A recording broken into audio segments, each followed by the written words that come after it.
Jika kalian berpikir pohon ini terlihat menyeramkan, ya, kalian harus mendengarkan kisah ini. Sebuah kisah dan pengalaman buruk yang ada kaitannya dengan pohon ini.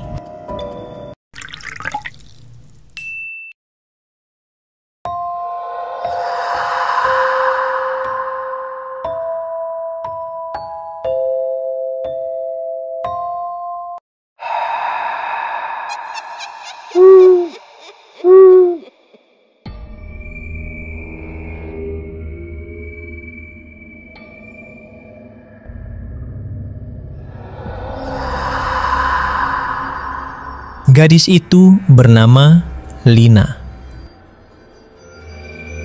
Saat kelas 3 SD, Lina dan kakaknya berlibur ke rumah nenek.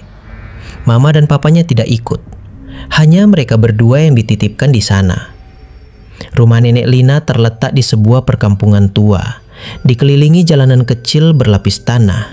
Dan jika malam tiba, suasananya terasa begitu lengang.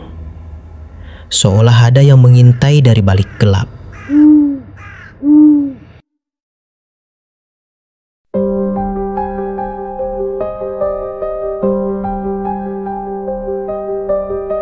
Siang itu, Lina kembali bertemu teman-teman lamanya.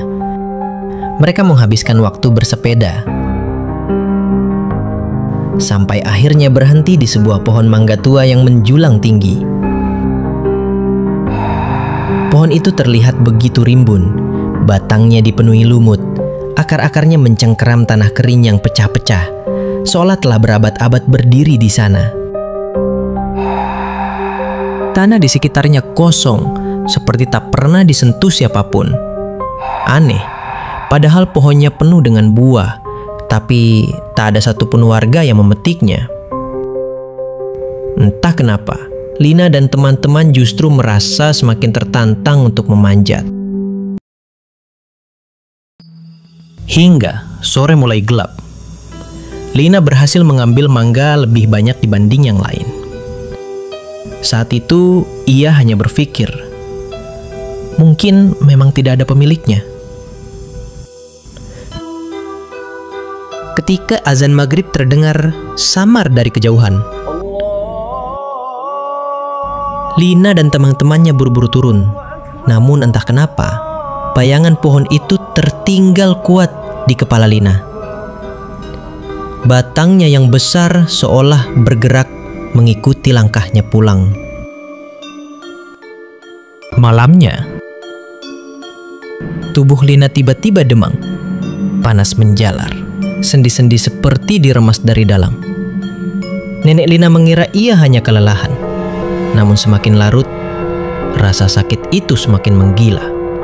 Hingga Lina menjerit dalam tangis, sementara tubuhnya menggigil, seperti terseret ke dalam sesuatu yang tak kasat mata. Lina dibawa ke dokter, bahkan hingga ke rumah sakit. Tapi hasilnya selalu sama. Suhunya normal. Semua orang kebingungan, sementara panas demam itu terus menghantui Lina sepanjang malam. Hingga hari kelima, Lina merasa tubuhnya benar-benar terasa seperti dipenjarakan, sesuatu yang tak terlihat. Malam itu, Papa Lina datang. Sejak maghrib hingga isya, membaca Al-Quran di samping Lina. Lina terlelap, dan di sanalah semuanya terjadi. Lina bermimpi berada di bawah pohon mangga tua itu. Angin berhembus dingin menusuk tulangnya, dan dari dahan teratas tampak sosok seorang nenek mengenakan kebaya lusuh. Kain jariknya tergerai panjang, wajahnya keriput penuh amarah. Matanya menatap Lina dengan tajam.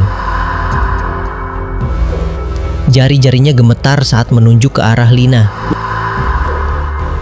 Dengan suara paro yang menggetarkan dada, nenek itu berkata, "Wes yondo, ojo njukuk pelemku maneh.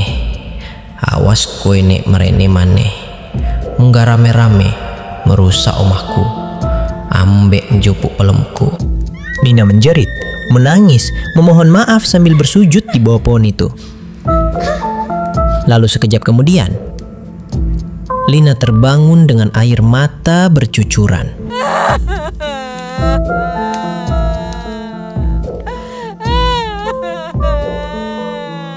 Papanya menatap dengan cemas, tangan dinginnya menggenggam tangan Lina. Anehnya, tubuh Lina juga sudah dingin, tidak lagi panas. Subuh itu, demam yang dirasakan Lina hilang begitu saja, seolah tidak pernah ada. Lalu, Lina menceritakan mimpi itu pada orang tua dan neneknya. Wajah mereka langsung berubah pucat. Lina dimarahi habis-habisan. Sejak hari itu, Lina dilarang keras memanjat pohon manapun. Dan sampai sekarang, bayangan wajah nenek berkebaya di pohon mangga itu masih tergambar jelas dalam ingatannya.